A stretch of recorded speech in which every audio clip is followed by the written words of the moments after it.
He'll say to me, what if everything were the same about me, but I developed an interest in collecting porcelain dolls? Would you still love me? Oh my God, I would love him so much more. What's the impulse behind that? I think it's such a kinky and odd thing to do. It is actually kind of interesting because, obviously, we're being funny, but in the course of our 19 years together, one of the things that we've done as we've gone deeper and deeper into our relationship is we've seen all the different faces of each other. Yeah. And sometimes it's been full of struggle and hardship. And I remember at one point, and I wrote about this in a sugar letter, about a time that we dealt with infidelity. Right. That Brian had been unfaithful to me, and we worked it out. And one of the things that he was so surprised by is that I still loved him. Right. And we've gone down all kinds of different avenues in the course of our relationship and our marriage. And there is, I think, sometimes this sense of like, will you still love me if I do this? Will you still love me if I do that? Right. And, obviously, any deep relationship, the answer has to be yes. You have to really love somebody totally to truly love them. And at the same time, there are things that would kill the deal. That's right. What are the limits of love? What are the limits of love? And in a way, Brian is enacting a kind of question of sort of like, okay, everything's the same. We've got our thing. Where's the line? It's kind of a playful way of dealing with an anxiety that I think people are struggling with all the time. What is the limit of how much you'll love me? How much of my private self, of my crazy, of my neuroses, of my squirreled away illicit thoughts and behaviors? Right. I think that is a great lead into our first question of the episode, which is really a pretty serious one. It is one that is near and dear to my heart. Dear Sugar, my boyfriend suffers from anxiety, the big kind with a fancy diagnosis and a pharmacy of pills. While he has had neuroses his entire life, like most of us, it's only been the past year that they have totally taken over. The reason I am writing to you is because I'm struggling to maintain patience, kindness, and love throughout this hard time. When we met, he was confident, sexy, charming, maybe even a little cocky. Now he can hardly get through a casual dinner with friends. He gets so worked up. He thinks medication is the only solution, and he is largely resistant to the idea that more holistic forms of stress relief, like exercise and journaling, could help him. In other words, any input I've had on the issue has been largely rejected and taken personally. After months of talking him down, my mind has turned dark. He comes from a fairly privileged background and still receives financial assistance from his parents, so there hasn't been a great deal of hardship in his life. As we plan a future together, I worry about his reaction to the big problems we will inevitably have to deal with: losing loved ones, losing jobs, surly children, what have you. I worry that he won't ever really be able to stand up and be strong. I worry my own struggles will never have room in our relationship because they could never measure up to his big darkness. I love him, and there is so much good in him and in our life together, but I'm struggling. The worst part is he knows I'm struggling, and so has started to largely keep this aspect of his life from me for fear of disappointing me. How terrible am I? How can I be better? Sincerely, struggling.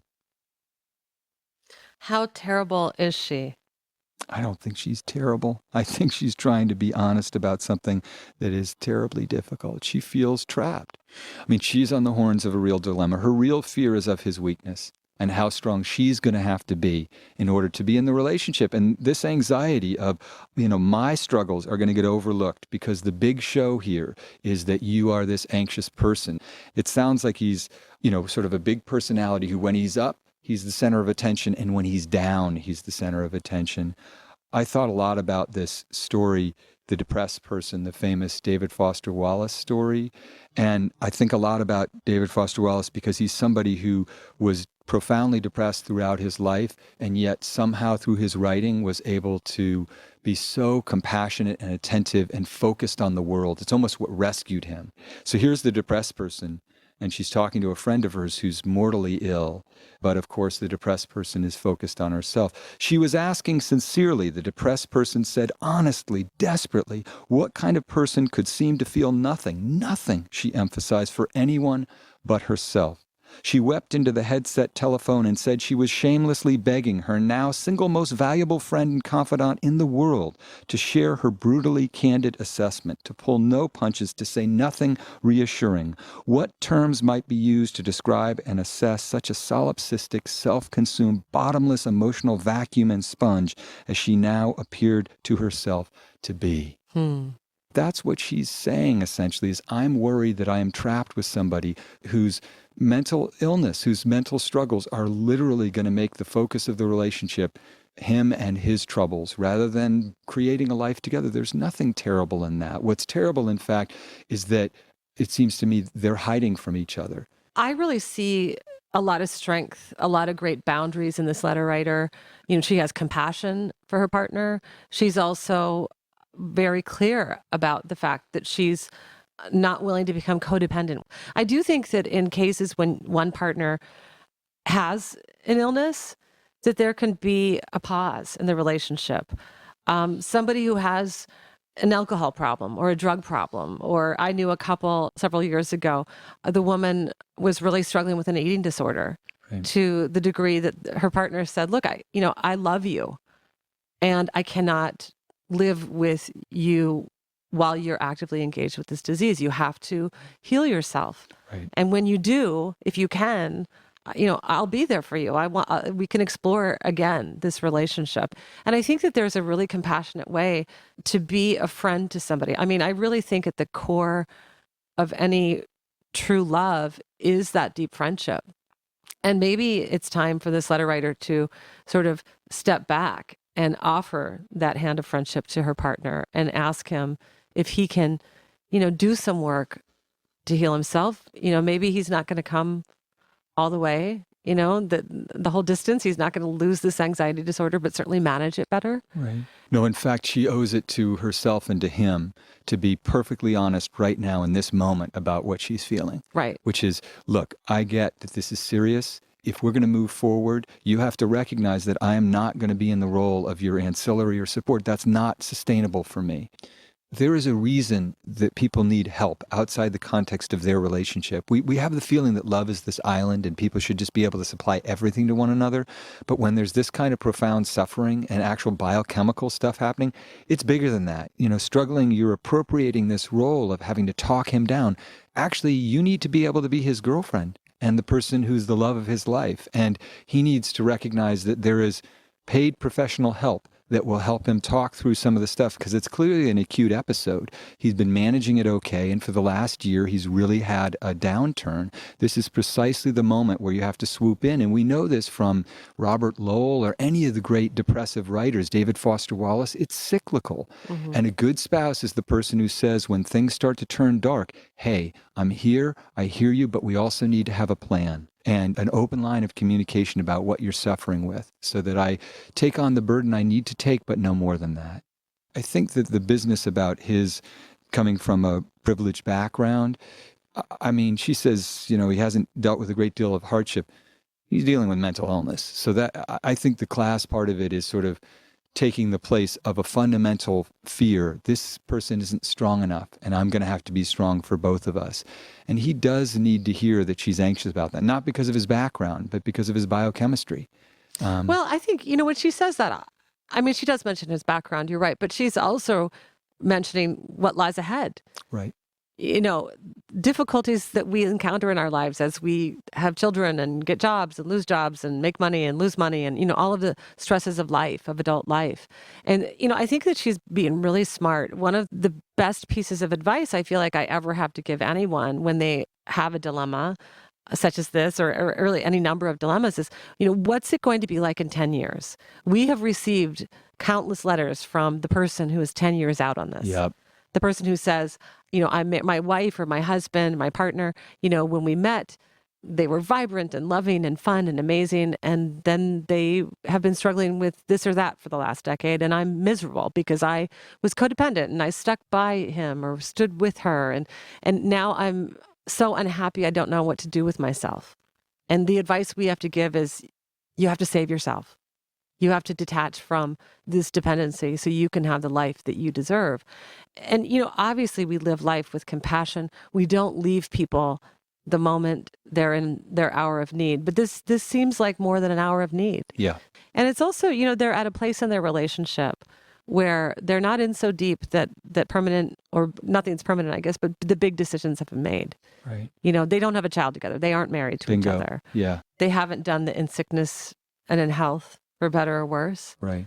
I think ultimately when we say, well, what kills the deal is, will it make you miserable?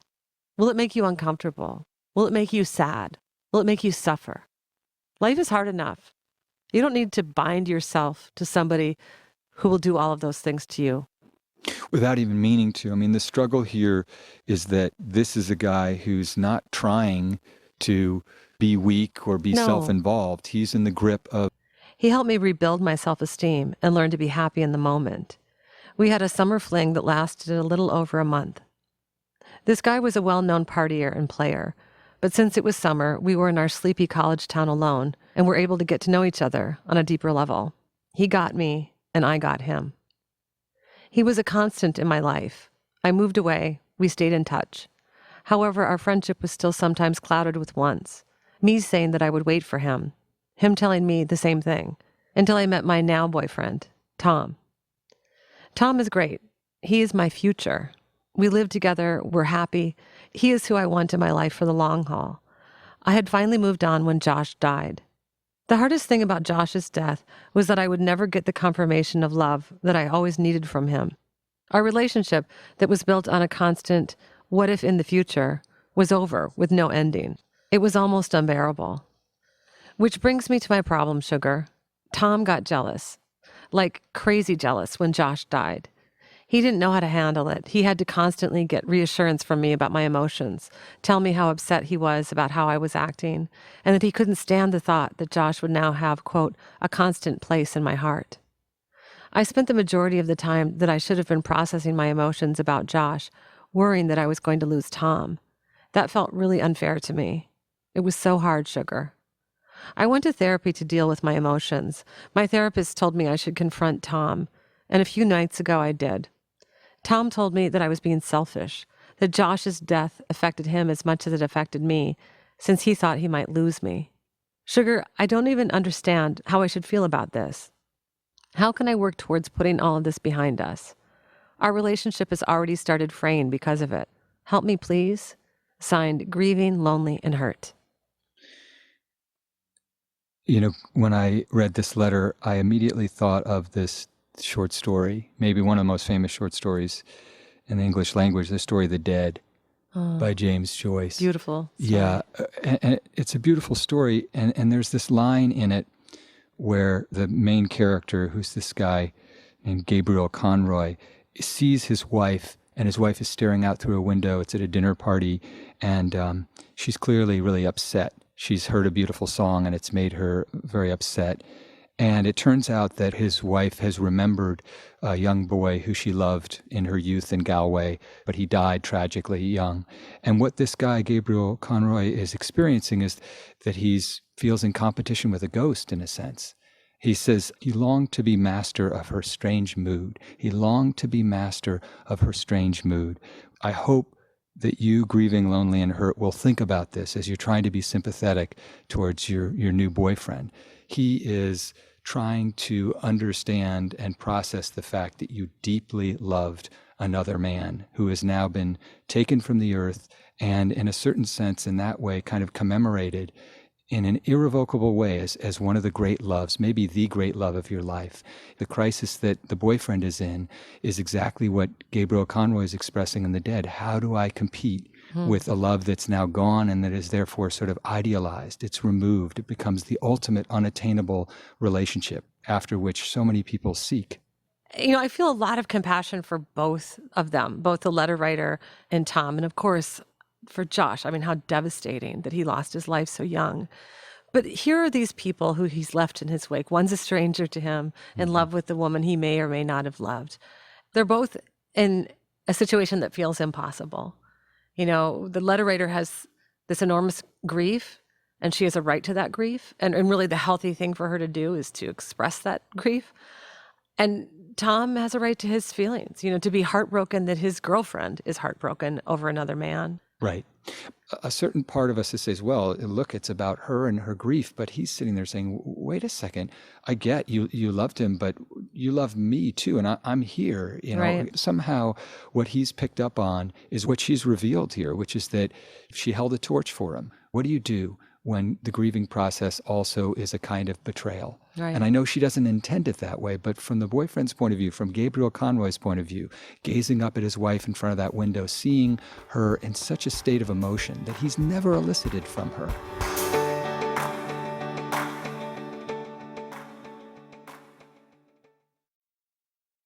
I have a dear friend, the writer Susie Vitello, and she experienced a big loss early in her life.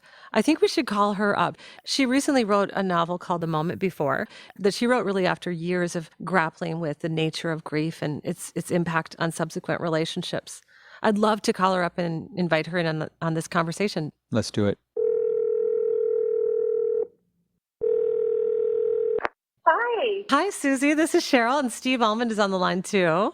Yeah, hi. Thanks, you guys, for inviting me to participate. It's dark terrain, but we wanted to talk over this tough letter that we received. We've just been discussing, what kind of counsel we can offer this woman. Yeah, specifically because it's fraying her relationship. Her grieving, for Right. the Yeah. young guy who died is devastating to the new boyfriend. Well, how could she not be grieving?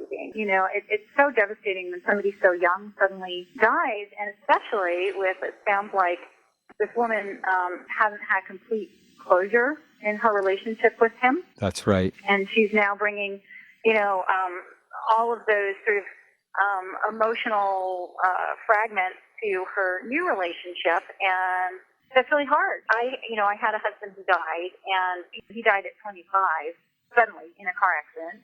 How many years ago was that your first husband died? Well, I can tell you exactly because it was 4 days before my daughter was born, and she's going to be 27. The good news is that our relationships with people who have died actually evolve as you go on in life. And the things that make it evolve and have you grow in the relationship with the deceased person are new relationships and new circumstances. But it takes time. Right. It does. I mean, I tell you, I had a boyfriend who appeared out of nowhere. He was a college boyfriend, and at the time that my husband Frank died, I didn't know anybody who didn't know me as Frank's wife. And I had these 2 babies and all that. So my identity was as a widow, like instantly. This poor widow and this mom of these 2 babies, and I almost started to believe the fiction of myself. I sort of lost who I was. And then I get this phone call from this old boyfriend. Like, not only did he not know that I had been widowed, he didn't even know that I had been married. So it was almost like your former self. He knew the person you used to be before your great loss. So what my relationship with him became was this way to get back into myself, figure out who the hell I still am. Besides a widow. And he woke me back up again, and he brought me back into myself. But then, after several months of this, he actually looked me in the eye one day and he said, correct me if I'm wrong, but nothing actually happened to you, did it? I was Wow. like, stunned. Yeah. Wow. Yeah. Absolutely stunned, like, what? But then I realized over the years, not then, but over the years, I realized how I had turned to this young man who was not emotionally mature at all, turned to him to be my savior and to kind of understand me and help me through my grief. And I didn't really consider what he might want in a relationship, really. And it took me many false starts with other loves to finally sort of reach this idea that Frank, my husband, my first husband, will be eternally this 25-year-old in my mind. But my perspective to it, has shifted and changed over time. So, I think she should give it time. And I think that she should not feel too hasty in her need for Tom to, first of all, be her therapist. Tom is not her therapist. He's her lover. He's her boyfriend. And I think that she should, actively participate in things that are celebrating who she is now, not who she was, a few years ago when she was with Josh. And, practicing acknowledging the fact that this man loves her and is threatened by her sort of outward grieving and wishing and Pining, yeah. it almost feels like she has not really sought closure. Well, let me ask you this, Susie. Yeah. One of the things that the letter writer says is that her boyfriend is threatened that she'll always have a place in her heart for this old love. What I'm curious about with you is, do you have a place in your heart for Frank? And how has that played out in the various relationships you've had over the last 27 years with different men?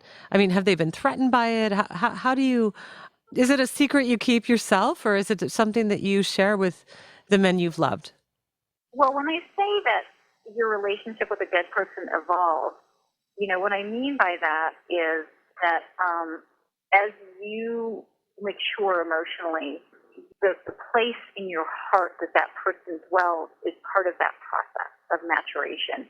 And so at a certain point, it was so integrated into my being that person who was once my husband and who died tragically just absorbed into me and has become part of who I am. And my lovers that I've had, I've been married now for 6 years, and by the time I arrived in that relationship, that was almost 20 years after this had happened. And I think it was just then, 20 years later, that I actually had a healthy perspective on how we're all connected, even in life and death, and that it actually made, I think, me more empathetic and more of a good partner for a potential good partner to be in relationship with. So, before that, though, yes, there were relationships where men were very threatened by the fact that I had the guy's last name and I had pictures of our wedding all over the place and, all of that. It's so wonderful to get your counsel, Susie. Thank you so much. Thank you, Steve. Thank you, Susie. Great to hear you guys, too. I'm so glad you're doing this. Oh, thank you. Thanks. I mean, the fact that this woman is writing to us, they haven't thrown in the towel yet, this couple. That's right. It speaks to their strength. It speaks to their genuine bond. And I think, in fairness to the letter writer, she says, Tom is my future. I love him. It wasn't when Josh died, it wasn't as if she realized he was the one she loved. The question is she saying it to him, right? Because this is what he needs to hear. You are here. And I'm not the person who pines after somebody who's not available. You have helped me become the person who loves somebody who's available. And I am in deep anguish and pain, but you're my future. So help me through it. Right. I keep coming back to this phrase that the letter writer used, that Tom was threatened by the fact that Josh would forever have a place in the letter writer's heart. And one of the things, when we get really big, when we really love with a deep generosity of spirit, what we can do is love all the people who made the people we love who they are. And Josh is one of those people for this letter writer, it seems. So maybe at the end of this, Tom and the letter writer come through this together, and Tom ultimately has a little place in his heart for Josh too, as somebody who, was important to this woman who's so important to him. James Joyce is talking in The Dead about all these different things, but he's also saying that the living and the dead are all connected. The same snow faintly falls on the living and the dead. We have this tendency to think like Gabriel thinks. Better pass boldly into that other world in the full glory of some passion than fade and wither dismally with age. That's what he says. But actually, it's better if you can manage it to be alive. And it's better to find, in terms of relationships that can really sustain you, other people who are there and are present. And it's beautiful to honor every relationship that you've had. And some, unfortunately, people pass away from us. But I don't think we age dismally. I don't think we wither. I think the idea is that we keep growing and getting more vital and bigger in our love if possible. It's unclear where grieving, lonely, and hurt, where you are on this journey, but the idea is that your love gets bigger. The longer you have the privilege of being alive on earth, the larger you hope anyway. your love is going to get. And we wish you luck on the journey. Absolutely. Oh, but your love is such a swamp. You don't think before you jump. And I said I wouldn't get sucked in.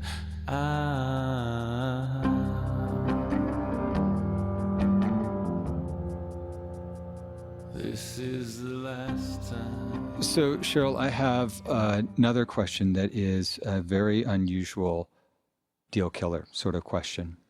Are you ready? I think so. You're sitting down. That's good. I'm alarmed at the word unusual. You only bring out the big guns when you mean business. Well, let's just get started here. Dear Sugars, my problem will probably shock you, as I've certainly shocked myself. I'm 31 years old, and I recently started a promising relationship with a girl whom I love very much.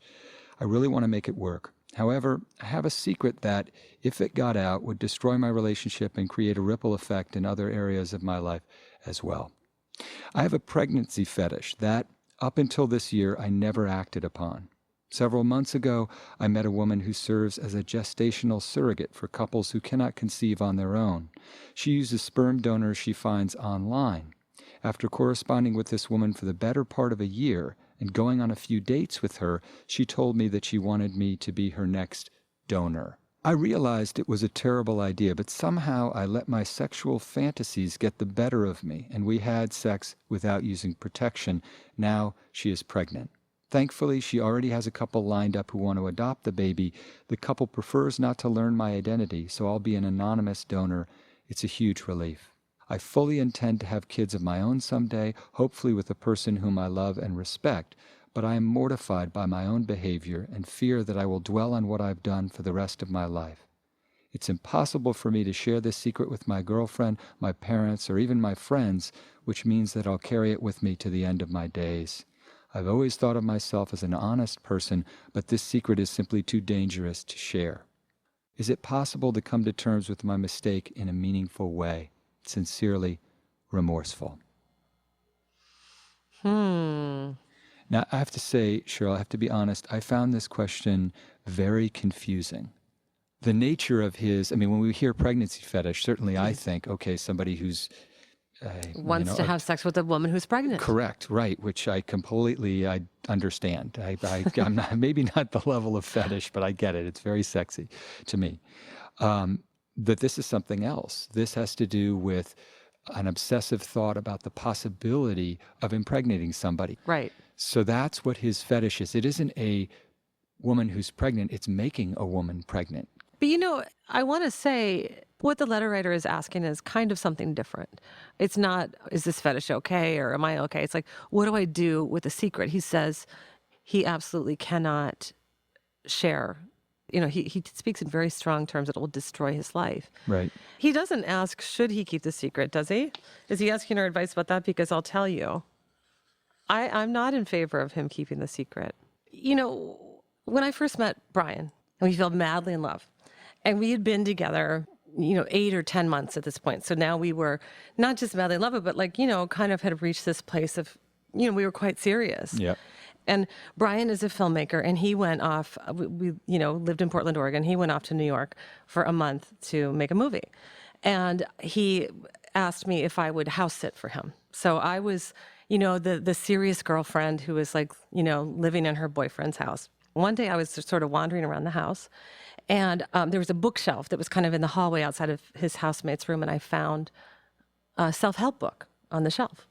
I don't remember the exact title, but it was something like, what do you do if your mom's a sex addict? Something like this. That kind of self-help book. Yeah. Right. And it's a sort of compelling title. So I picked it up. And inside the book was written, on the sort of dedication page was written a letter to Brian from the authors of the book.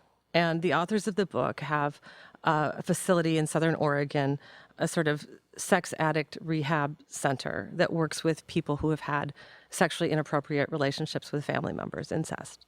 And I read this letter, from the authors addressed to Brian.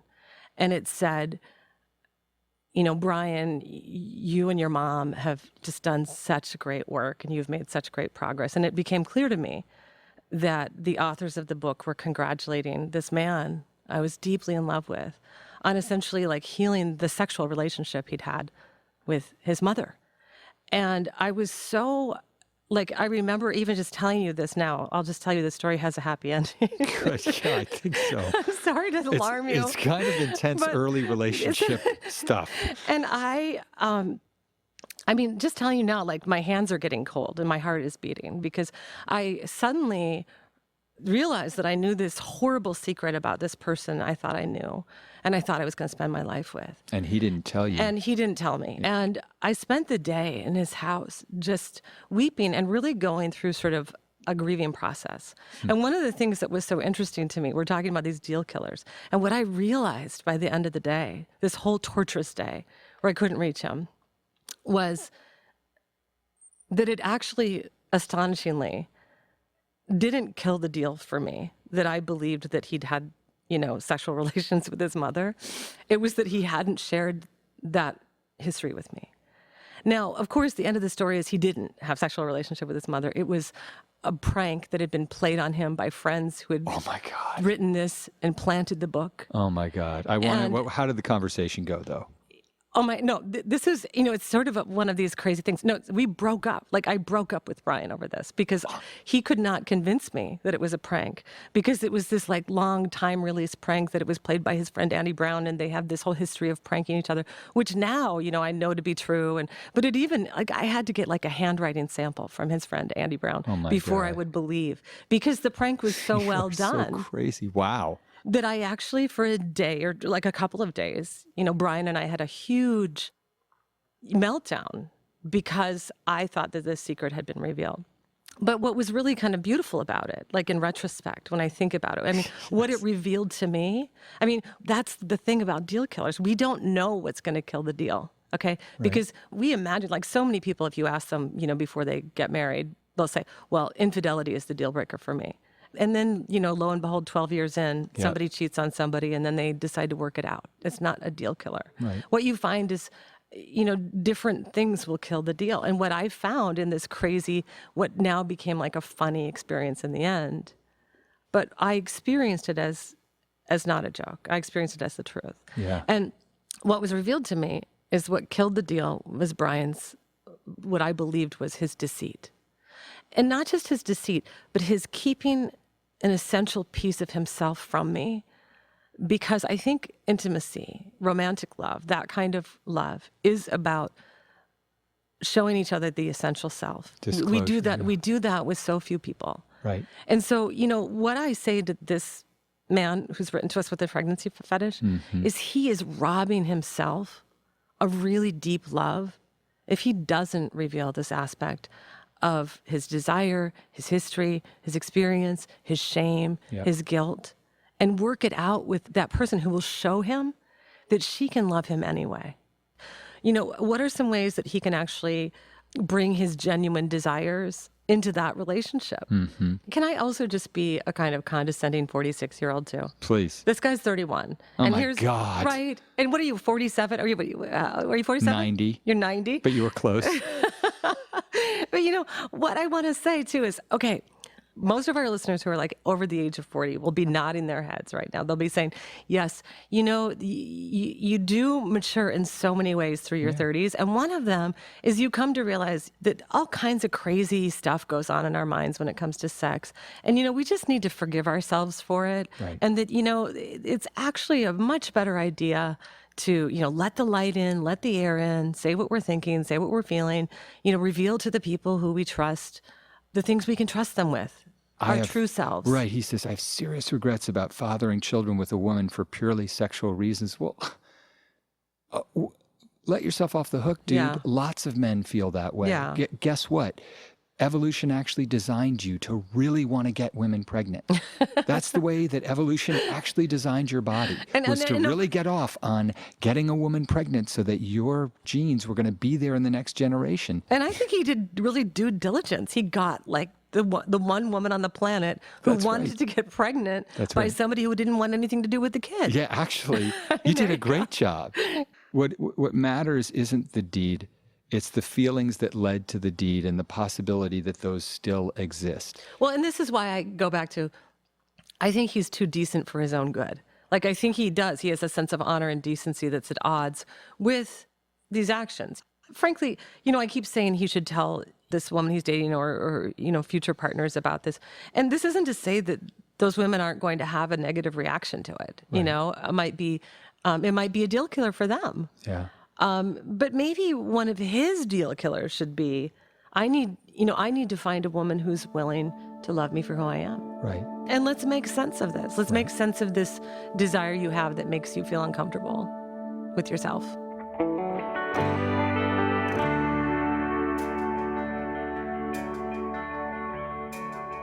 Tell me, baby, have you had enough? And I know sometimes it can be too much. But tell me, baby, have you had enough? We've come to the end of another Dear Sugar podcast. I have important things that I need to tell you. Dear Sugar is produced by WBUR in Boston.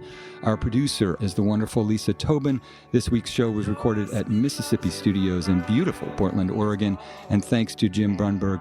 New episodes of Dear Sugar are released bi-weekly, and we will begin airing weekly later this year. Each episode, we answer a handful of questions asked by you, and we want your questions. You can send your letters to Dear Sugar at gmail.com. We would love to hear from all of you. No, don't send your questions to dearsugar@gmail.com. It's dearsugarradio@gmail.com. That is, again, dearsugarradio@gmail.com. We would love to hear from any or all of you who are brave and foolish enough to write. Thank you. Can I Right. just say my favorite, I know that we can't see this on the radio, on Yes. the podcast, but my favorite moment, of all of this talking we've done to date is the look on your face when for about 2 minutes you believed that my husband had sex with his mother. Yes. It was just, I just thought to myself, wow, that's some pretty heavy sledding there. My poor mother-in-law is not aware, I don't believe, of this prank. Hi, Mom. Sorry, Joan. I'm sorry, Joan. But I hope she's always been known for her great sense of humor. So let's hope she laughs. Just for the record, there was no hanky-panky between the mother and child there. Oh, my God.